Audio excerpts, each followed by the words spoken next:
It's a hub that we in, man. You know, we don't care nothing about that. As KRS-One saying, I ended on this. KRS-One say, teach us, teach, and do the world good.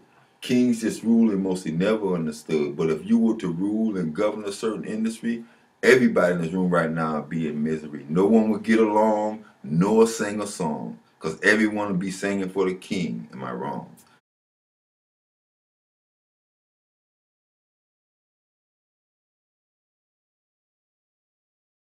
The total scope of discrimination, whether it be housing, brutality through the police department, or mismanagement at an employee with their employees. So it's a variety of things, and you know we kind of specialize in housing. If this room was full of smoke and we're sitting in it, we're gonna get used to that smoke. Yeah. If you've been in a situation your whole life, you're gonna get used to it. Exactly. But as soon as someone walks into this room, they'll be like, It smells like smoke. I smell like smoke in here.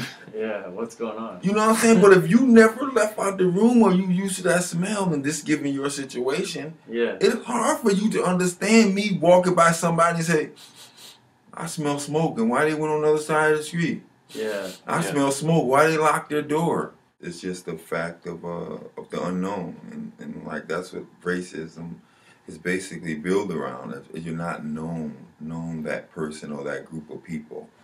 I mean, you see that here. You stereotype that group of people. Yeah.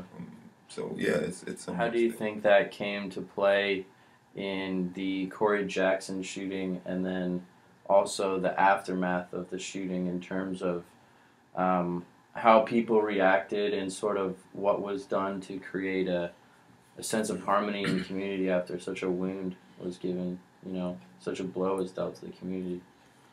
Well, I think on other than the Geneva Human Rights Commission and its participants, there hasn't been too much done. There hasn't been any ground covered or any ground made up after that shooting to establish not just the violent nature of that act, but the it also gave us opportunity, Mike, to write some things in the community, which was never established before, and still we're not even there yet. You know, there's a couple programs brought up through the Geneva Human Rights Commission, race relation dialogues, as you're aware of, storytelling dialogues. So there's a couple different programs that evolved out of that. We had a race dialogue last year where, you know, a couple groups broke up and to deal with certain issues, but nothing evolved. At the end of that, it was something.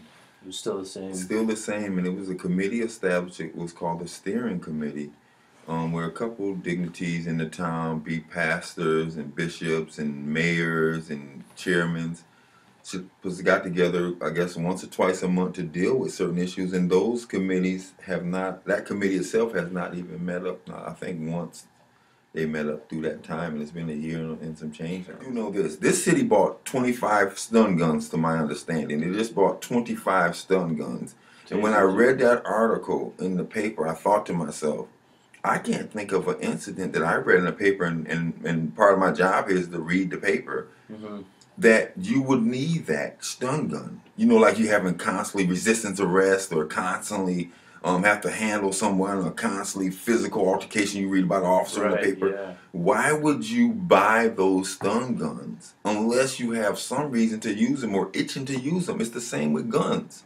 You know, you can understand it's part of an officer's job, but you haven't fired your gun ever in your career. Now you want to use non-lethal guns. It's the same type of concept that we must understand. They don't buy all this equipment to sit on their waist or in their car and not use. You wouldn't do it to your own kind, so you'll go to someone that you feel that's beneath you, or feel that there would be no repercussions behind, and you'll be better chance or better charged to use that equipment. If you don't have a relational affiliation, it doesn't concern you. But this is not something like a motorcycle gang. This is not something like a bike riding gang. You're talking about human factor here.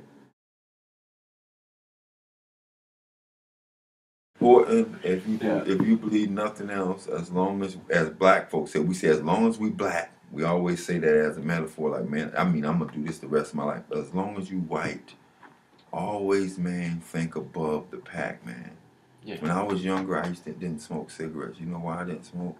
Because I thought, man, I'm gonna run your ass down that basketball court and your lung gonna bust. You know what I'm saying? That's what I thought to my younger That's exactly homeboys. what happens. Yeah. That's all, you know, my younger homeboys, they Yeah. was smoking at 14, 15. Nah, I'm good. You watching I get you on that court, da da da. And that's how you should be about your intellect. And I always say, I'm not anti-white for the camera. I'm pro-black.